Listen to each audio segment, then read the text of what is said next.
السلام عليكم. أهلا بيكم في سنبلة، المكان اللي مفيش فيه أي استعجال ولا مقارنة ولا حد بيجري ورا حد. لو انت دلوقتي شغالة وحاسة انك متأخرة، أو حاسة ان اليوم تقيل عليكي، أو حاسة انك مش طايقة الشغل أصلا، الحلقة دي ليكي. مش جاية أقولك قومي اشتغلي، ولا جاية اديكي قائمة إنجازات كبيرة تحققيها. أنا جاية أقعد جنبك ونشرب المشروب على ذوقك اللي بتحبيه، وأفكرك إنك إنسانة مش مكنة. خدي نفس كده معايا بشويش وعلى مهلك، مفيش حد مستعجلنا.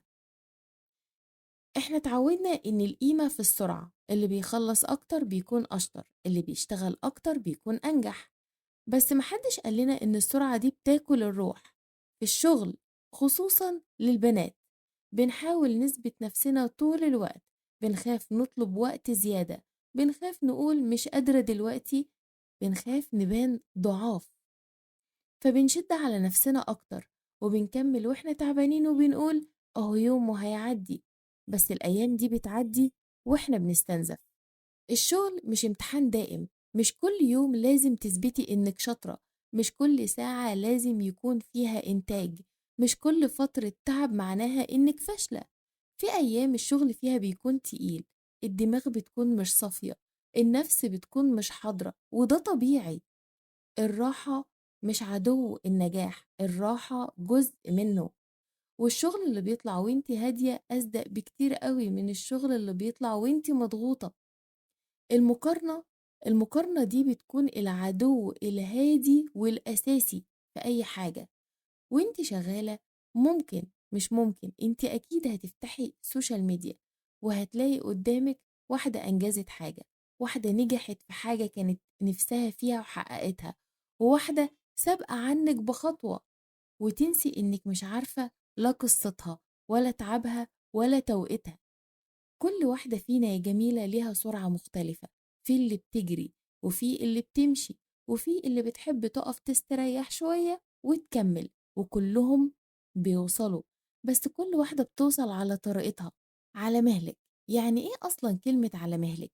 على مهلك دي يعني انك تخلصي المهمة خطوة خطوة، تغلطي وتصلحي وتتعلمي من أخطائك، تتأخري شوية من غير جلد ذات، تطلعي بريك بس من غير تأنيب ضمير. على مهلك يعني مش مستنية لحد يسقف لك، ولا سباق من حد، ولا إثبات لأي حاجة خالص في الحياة. انت بس كفاية انك مستمرة. سيبي اللي في ايدك ثانية واحدة، رخي كتافك كده معايا شوية، وفكي خالص. خدي نفس عميق وطلعيه بهدوء.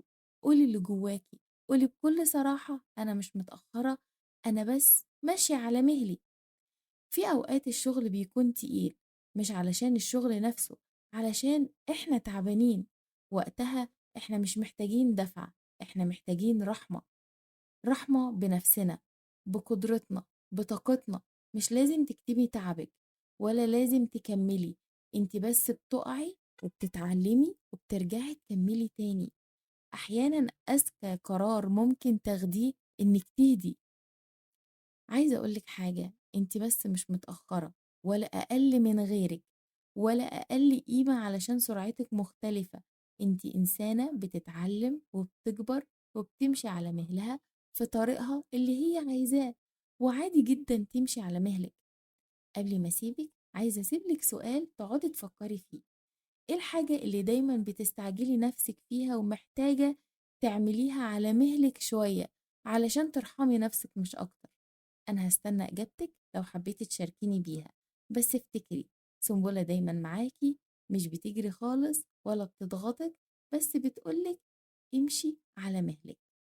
واشوفك في حلقة جديدة إن شاء الله. والسلام عليكم ورحمة الله وبركاته.